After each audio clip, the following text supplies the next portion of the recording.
The quarrels of siblings are a never-ending story. One of such stories is of Pushpa and Navin, a pair of siblings who fought over almost everything. They chased each other for the last piece of their favorite laddu and argued about who is their parents' favorite.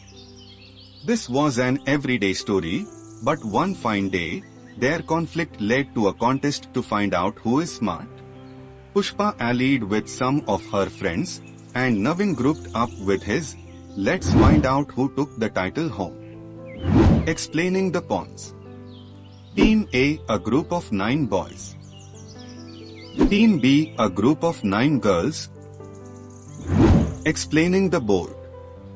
The board has 19 points of intersecting lines where the game will be played.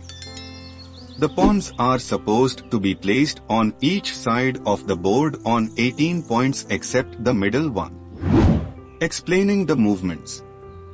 The pawns move around through the board trying to eliminate all the pawns of the opponent.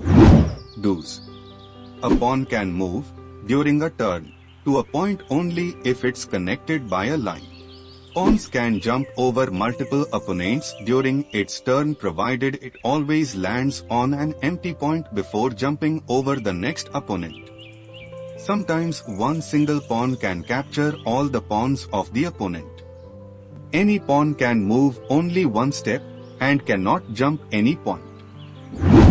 Don'ts. 1. A pawn cannot move to a point which is not connected with a line.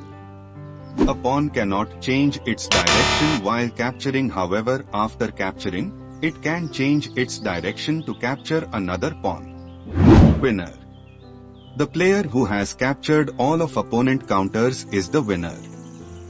This war is brought down to a board game called Now Keti Keta. So what is Now Keti Keta? Let us find out. Now Keti Keta is a war game played by 2 players. This game is popular in Bengal region. In this game, one player gets a group of 9 boys and another gets a group of 9 girls. Now Keti Keta is one of the many recreational board games that evolved from our culture. Get one yourself for a digital detox. Head to the link in the description or visit www.bhavyata.com.